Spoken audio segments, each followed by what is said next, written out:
What's going on, guys? This is another episode of It's Nolan's Playbook. Today, my first hot topic is the game on NBC last night between the New York Knicks and Milwaukee Bucks. We got what we wanted, a good game in between those two teams. My second hot topic, which is the biggest hot topic, is the NBA gambling scandal and the arrest that went down last week. First, let's get to this game. Let's break it down so we can get to the most important hot topic with the gambling scandal. New York Knicks, Milwaukee Bucks on NBC, primetime game. Best game of the night. Not that many NBA games on last night, so this by far was the best game of the night. You got a Giannis and his team coming in on to play a Jalen Brunson team in the New York Knicks and Cat, in the supporting cast of those guys. We got a really good game last night. Let's start with the New York Knicks side of things. Landry Shamet had 16 points, 3 rebounds, 1 assist, 5 of 11 from the field, 4 for 9 for 3. Landry Shamet was really great, especially for a player of Landry Shamet's caliber. All he's asked to do is knock down jump shots, knock down three-point shots, and contribute and do the little things. He was 5 of 11 from the field with 4 threes. He knocked down 4 big threes. I will tell you guys that the guys like OG, Anunoby, Mikal Bridges, Cat, the guys like that, they are going to be a big part of this new offensive system from Mike Brown. OG only had 9 points, 6 rebounds, 5 assists, 3 from 11 from the field, and 1 for 6 for 3 for OG. Obviously, the Knicks lost this game if you haven't figured it out. OG can't have 9 points. That's unacceptable.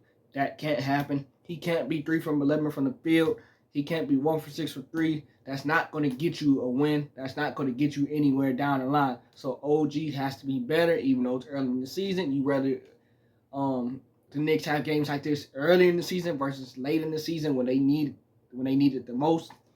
For Cat's sake, Karl-Anthony Towns only having 8 points, 12 rebounds, 1 assist, 2 for 12 from the field, and 0 for 3 from downtown. And not to mention, Cat was in foul trouble. Again, just like OG, Cat, you can't only just have 8 points. Cat, you can't only just have more rebounds than you had points. That can't happen. You cannot be 2 for 12 from the field. You cannot not hit a 3, Cat. That's not Cat's game at all. And then we know that foul trouble is always a big thing with Cat. If Cat can limit his fouls, he'd be more dangerous. But Cat is so foul prone that sometimes he just can't get out of his own head with it. But only having 8 points and 12 rebounds and 2 for 12 from the field, we know that that's not Cat. We know that's not Cat. You also have to give Miles Turner credit. You also have to give Giannis credit. Both of those guys were defending him. You have to give those guys credit too. Jordan Clarkson off the bench had 10 points, 1 assist, 1 rebound. Jordan Clarkson was 4 for 7 from the field and 2 for 3 from downtown. This was Jordan Clarkson's best game, even though he only had 10 points. To start off the season, the first 3 games, Jordan Clarkson has not been shooting the ball great to start off the season. So even though he only had 10 points in this game, this was by far Jordan Clarkson's best game so far as a New York Knick. Look for him to get to 16 to 18 points as he starts to find a rhythm. Again, this is a new offensive system. I'm not trying to discredit Cat and OG and guys like Jordan Clarkson. I'm not doing that. They are great players. I'm not trying to criticize that. This is a new offensive system that they're learning in front of Mike Brown. They're learning as they go. Each game they play, they're learning. This system for Mike Brown's team is different from the system that they had over the years with Tom Thibodeau. It's completely different. Everybody knows that. They know that. So I'm not criticizing their bad play, nothing like that, but you rather them do it early as they're learning the new system than later when they got it packed down. Who's thriving off Mike Brown's system? Mikal Bridges, 24 points, 11 rebounds, 6 assists, 8 for 16 from the field, and 3 for 7 from downtown. When Mikal Bridges is getting to that mid-range and he's hitting that mid-range jump shot, he's attacking the basket. That opens up his 3-point game. He had 3 3-pointers on 7 attempts. If anybody is thriving early under this new system with Mike Brown, it's Mikal Bridges. He was thriving in preseason with Mike Brown's new system. That's carryover to the regular season. The 2 important guys that's gonna have to thrive in this system is OG Anunoby and Mikal Bridges. Mikal is doing that by far right now. OG still he's catching up. Everybody is catching up. Another guy who doesn't have a problem with this system, he will fit under any coaching system. Is Jalen Brunson. Jalen Brunson, 36 points, 4 rebounds, 3 assists, 14 from 25 from the field, and 1 from 5 from 3. I will say that the New York Knicks did not have a problem in the first half at all. Starting off the game early in the first quarter, they got out to a fast start in this game. It was like 14-8, 14-8. They got out to a really fast start. That forced Doc Rivers to call timeout. And in the second quarter, the Milwaukee Bucks allowed 45 points to the New York Knicks in the second quarter. So the Knicks didn't really have any problems offensively at all. It was 71-59 at halftime. The Knicks scored a 70-point ball in the first half. Now, if you're doing that, you had a really good first half. For the Bucks' sake of things, if you allow 71 points in the first half and 45 points in the second quarter, that's not going to be good at all. So you know that you need to fix some things at halftime, which for the Bucks things they did. The Bucks side of things, let's get to it. Miles Turner only had 5 points, 8 rebounds, 3 assists, 1 for 6 from the field, 1 for 5 from 3 from Miles Turner. AJ Green had 9 points on 3 big threes that he hit. Gary Trent Jr. had 11 points, 3 rebounds, 3 assists. Gary Trent Jr., I think he also hit 2 threes. Taurean Prince had 8 points, 3 for 4 from the field, 2 for 3 from downtown. Bobby Portis, 9 points, 2 rebounds, 4 for 10 from the field, 1 for 4 from 3. And Amir Coffey, 8 points, 2 rebounds, 2 for 3 from the field, and 1 for 2 for 3. For Milwaukee's side of things, before I get to Giannis and Ryan Rollins, last week I gave you guys my Eastern Conference standings. I predicted that I had Milwaukee in 8th place. I will admit to you guys that if I'm wrong about something or something that I've said, y'all know by now that I will admit to you guys when I am wrong. I told y'all that Giannis Antetokounmpo has a roster like they gave LeBron James in his first stint with Cleveland early on in his career. I told y'all that this was the kind of roster that Giannis had. You can compare that to that roster that LeBron had in Cleveland in his first stint. I was wrong. I was wrong. I will tell y'all that I was wrong. The Milwaukee Bucks do have a bench. They do have a bench. They do have role players that are very, very capable. However, Milwaukee does not have a second option other than Giannis. That is clear. They don't have a second option other than Giannis. The last few years, the second option has been Chris Middleton, Damian Lillard, guys like that. They don't have that this year. They don't have a second option, but they do have a bench. They do have role players. So I will tell y'all that I was wrong. I got no problem. Y'all know that I got no problem when I'm wrong. And I will come over here and I will come on this podcast and say that I am wrong. I was wrong about that. However, will Milwaukee finish at 8th place like I said? I think so. They are 3-1 right now. We have to give credit where credit is due. Obviously, those role players are going to have to keep playing well. But I will tell y'all that, again, I was wrong about the Milwaukee Bucks bench and them not having a bench because they do have role players that are capable. So let's get to Giannis and Ryan Rollins. I think Ryan Rollins surprised Jalen Brunson with how he played. Ryan Rollins was starting at point guard last night. Ryan Rollins had 25 points, 2 rebounds, 4 assists, 8 from 11 from the field, 4 for 4 for downtown. Ryan Rollins hit his first 2 threes to start off the game. It was 6-0 Milwaukee. With Ryan Rollins hit 2 threes to start off the game. Ryan Rollins says he's clearly won his point guard job. He's showing that he can knock down the J. He's showing that he can get to the cup. And he's showing that he can pick up full court on defense and be a pest. He was all over the place last night. He got busted in the mouth accidentally by Mikal Bridges. I think he was able to get some stitches or something like that. And he came right back in and picked up right where he left off. Didn't miss a beat at all. you can make the case that he kind of outplayed Jalen Brunson a little bit. For Giannis' side of things, Giannis, 37 points, 8 rebounds, 7 assists. We know what Giannis is going to do any given night, 16 to 22 from the field. Giannis going to score his points. Giannis going to rebound the basketball. Giannis is going to pass you the basketball because opposing defenses are trying to double team him. So, with Giannis having 7 assists, the New York Knicks had to make a decision. When Giannis catches the ball in the post, the Knicks defense has to make a decision. Are we going to play Giannis one-on-one, or are we going to try to force a double team on Giannis and Giannis kick it out to one of those many three-point shooters that he has on this team? Guys like Gary Trent Jr., guys like Gary Harris, guys like Taurean Prince, guys like Bobby Portis, guys like Cole Anthony, guys like Kyle Kuzma. I name all those guys and more to say this.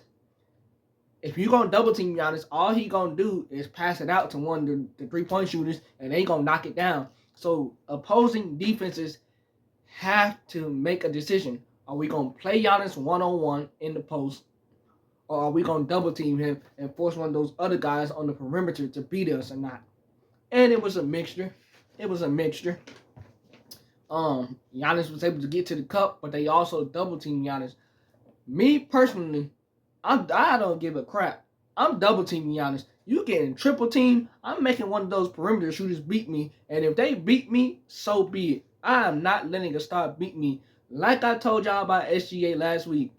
You got to double team SGA. I am not letting SGA go one-on-one and beat me. I'm sorry. I'm not. Same thing with Giannis. I am not letting Giannis go out and beat me. That's exactly what happened in the third quarter. Remember at halftime, I told y'all it was 71-59. Coming out of halftime, the Bucks went on a run to start the third quarter, and we had a game again. That's what happened. Giannis had a complete takeover Giannis had a complete takeover of the third quarter in the second half as a whole.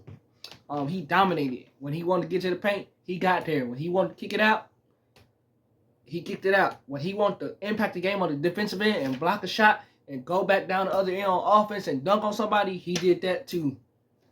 Giannis's impact is like LeBron, a younger LeBron. He can carry a team, and that's exactly what Giannis did. And then in the second half, the Bucks played better defense. They really did play better defense. They scrapped, they clawed, they fight. They got steals. They had 8 blocks. Another thing that turned this game around for Milwaukee, they had 21 fast break points to the New York Knicks' 9 fast break points. The Milwaukee Bucks had 50 points in the paint to the New York Knicks 42.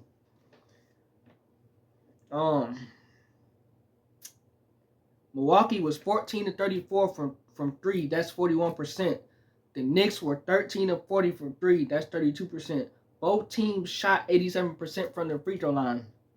Both teams only missed 3 free throws, so that's pretty good. The Knicks out-rebounded Milwaukee 45-38. Offensive rebounds, the Knicks 17 to Milwaukee's 4. Defensive rebounds, 34 Milwaukee to the New York Knicks 28. 9 steals for New York to 7 for Milwaukee. 8 blocks for the Bucks to the Knicks 2.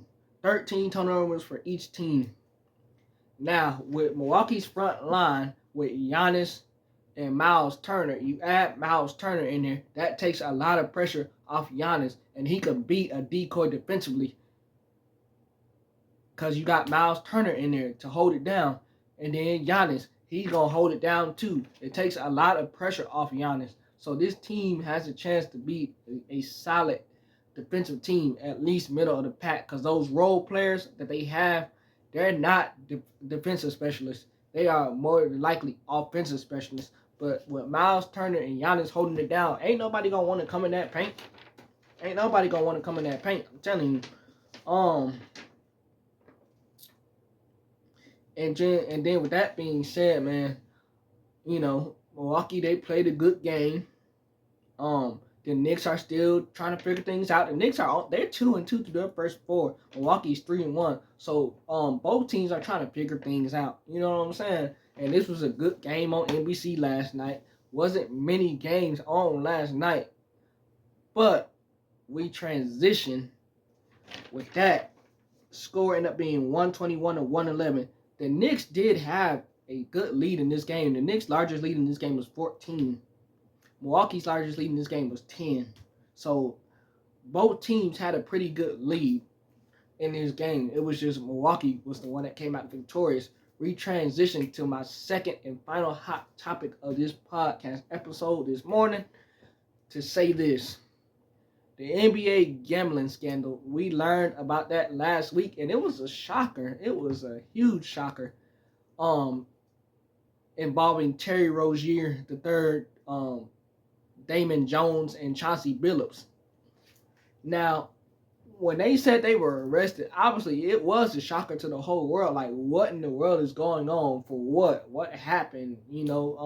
Things of that nature. Just wondering what is this? What, For Terry Rozier, I'm gonna start right there. I'm gonna start here. We knew Terry Rozier had been under investigation for at least 2 years. At least 2 years. So when they said Terry Rozier's name yesterday, or last week, that he was arrested among the other two, I wasn't surprised because Terry Rozier had been being investigated for 2 years with illegal gambling and betting on NBA games. The NBA ultimately they cleared him, right? Okay, cool. They said they couldn't find anything. All right, cool. But the FBI has obviously they got something on Terry Rozier. They found something. Something has went down that he was arrested for this. So that wasn't a surprise. It's being reported as you see. They showed the clip of Terry Rozier, purposely missing shots, purposely taking himself out of the game, faking injury. We've seen that on TV of that happening, and is that true or not? We don't know. In the coming months, are we going to find out more? Yes, we are. That wasn't the surprise to me. We already knew that Terry Rozier had been being investigated anyway, and he hadn't been playing in games because of it. What was the shocker was Chauncey Billups, Portland Trailblazers head coach, getting arrested for something totally separate. With the poker games, Chauncey Billups, the poker games, the illegal poker games with the mafia. That's what shocked me personally. Chauncey Billups, an active head coach, former Hall of Fame player, getting arrested. That's what shocked me. Now, the illegal poker games, the stuff with the mafia, we don't know if all that is true. We don't know if all that is true. And then you had guys playing, they didn't even know that cheating was going on. They didn't know, the outsiders didn't know none of that, and how they were cheating. It's like, wow. So, with all that being said, I don't know if that's true. Obviously, we're going to learn more in the coming months. We're going to have more information. And then, last but not least, Damon Jones with the LeBron James, Anthony Davis thing. Damon Jones betting with bettors, telling guys that it's possible that LeBron won't play in this game. It's possible that AD won't play in this game. Let's bet it. Damon Jones is a former NBA player, a current assistant coach, a former teammate of LeBron James at that. Played with those sorry LeBron James teams in Cleveland, or not sorry, but he played with LeBron James and LeBron's first stint with Cleveland with the sorry rosters they had around LeBron. Damon Jones was one of those guys on those teams with LeBron. He was an assistant coach with the Lakers when LeBron was with the Lakers, obviously. So my whole point is Damon Jones was betting against LeBron to play in the game, betting against Anthony Davis. They playing, they not going to play. Let's bet it, blah, blah, blah. Let's do that. I say all that to say, watch who you surround yourself with. Watch who you surround yourself with. People are so shysty. Damon Jones has known LeBron a long time. A long time. And even though LeBron is not caught up in this situation, it was the fact that Damon Jones was betting against LeBron and AD to either play in this game or either play the game that he bet or not, or one of them's not playing. Let's bet it. Damon Jones has known LeBron James for a long time. It's a former teammate of LeBron. He was an assistant coach on the team that LeBron was on. You watch who you surround yourself with, because they will throw you under the bus and get you in some deep trouble. Let LeBron, and it was reported that LeBron allegedly had not known about none of this or what Damon Jones was doing. Anthony Davis they didn't know none of that. You know this man for a long time, yet you possibly almost ruined a career because of something that you doing. You know what I'm saying? So people are shysty. Watch who you surround yourself with. You never know what's going on behind the scenes. And out of all this, 34 people have been arrested, and it might be more. This gambling thing was never a problem until Jonte Porter got arrested by a year or two ago. And I think that Jonte Porter he's the brother of Michael Porter Jr., who played former Denver Nugget, who plays with Brooklyn now. That's Michael Porter Jr.'s brother, Jonte Porter. He got arrested and banned from the NBA for gambling. He's in jail. They had locked him up. He was the first guinea pig to go. I feel like that he has been snitching on some of these other guys, and that's why this whole thing has come about too. He's got something to do with it. He telling behind closed door. He telling who's involved in all this, everything. He's doing some snitching. If I don't went down, y'all going down too. That's how that's working. He's definitely telling. So I say all of this to say this. Chauncey, he's going through it. Terry Rozier's going through it. Damon Jones is going through it. Obviously, the FBI has something on them that we don't know about, or the NBA don't know about, apparently. Never kick somebody when they are down. Never kick somebody when they're down. Yes, those three guys are going to it. Yes, innocent until proven guilty is a thing. It is a thing. Innocent until proven guilty is a thing. So I'm not going to come on this podcast and say, oh, yeah, he did it. Yeah, they did it. Yeah, they need to go to jail. Yeah, that was right. No. We will find out more of the facts in the coming months. But the prayers go out to Chauncey Billups. The prayers go out to Terry Rozier. And the prayers go out to Damon Jones. That hopefully they didn't do what the FBI is alleging. And that they will be able to get back to their careers, because careers are on the line. Not only is careers on the line, jail time, if evidence is found, is possibly on the line too. So you pray for these people in a time of need. And you don't pray on people's downfall. And you don't say, oh yeah, they did it. No, we ain't doing that. Not on this podcast. We not doing that. So with that being said, we pray for those guys. I'm gonna end it right here.